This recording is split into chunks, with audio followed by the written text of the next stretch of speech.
Well, a new op-ed warning about anti-democratic governments and terror groups influencing news organizations. And here's a quote from it. It says this, it's an op-ed. These governments and groups employ a heavy-handed approach to swaying coverage. The calculus is brutally simple. If reporters stay within the boundaries of acceptable coverage, they are unharmed and, in some cases, get crucial access to sources. But if they don't, they risk losing access to sources, the ability to report from places like Gaza, and even their lives. Ashley Rindsberg pinned that article, joins us now. He also authored this book, The Gray Lady Winked, How the New York Times is Misreporting, Distortions, and Fabrications Radically Alter History. Ashley, good to see you. Our panelists are here to join us as well, I believe. We have Melanie Burkholder, former Secret Service agent. We also have Ted Harvey, chairman for the Committee to Defeat the President. Ashley, I'll start with you on this.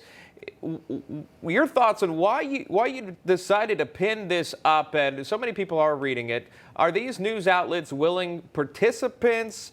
Do they not really know where the influence is coming from? What is the end goal in your opinion?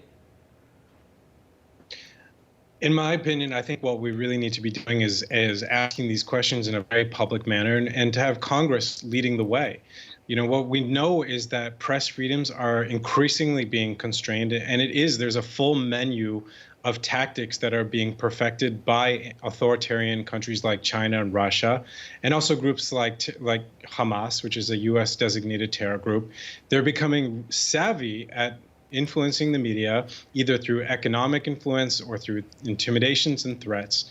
And it's something that we need to investigate, and it's going to have to be Congress that can really marshal the resources to dive into this question properly. Will we ever know if the Associated Press actually knew that Hamas was in that building? Well, you have to kind of assume that they should have known, that they should have done their due diligence for 15 years that they were in that building.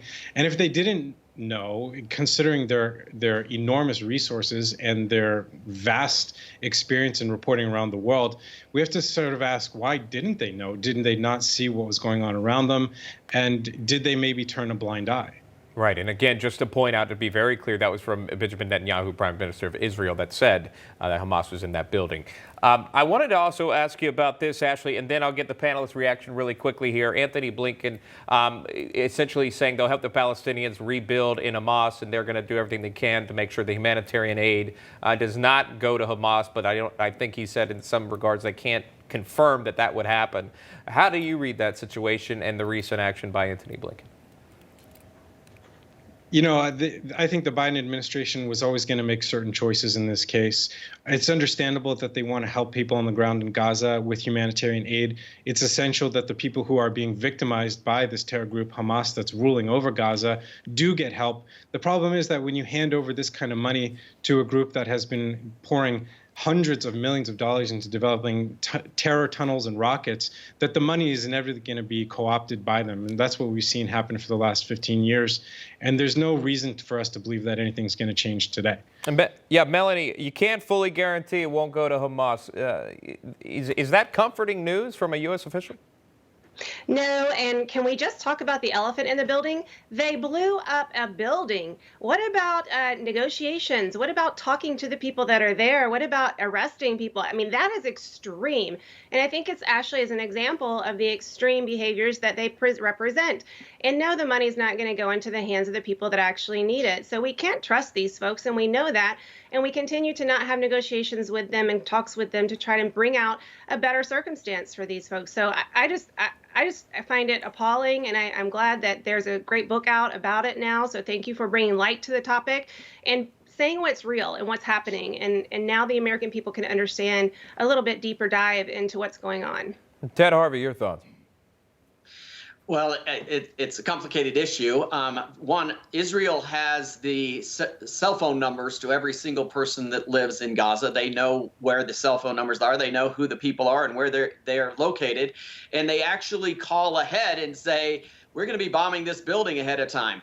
And so I'm sure that if if Israel knew that Hamas was in that building, I'm sure the AP knew that the Hamas was in that building. And it should not be a surprise to anybody that the media is working with our enemies. They work with our enemies all around the world, and they work with our enemies here in the United States as well. Just look what they've been doing with China and the COVID-19 virus.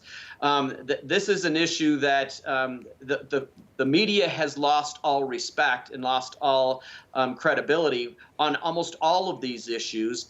And I'm glad, like Melanie said, that we've got a book that's calling them out on it.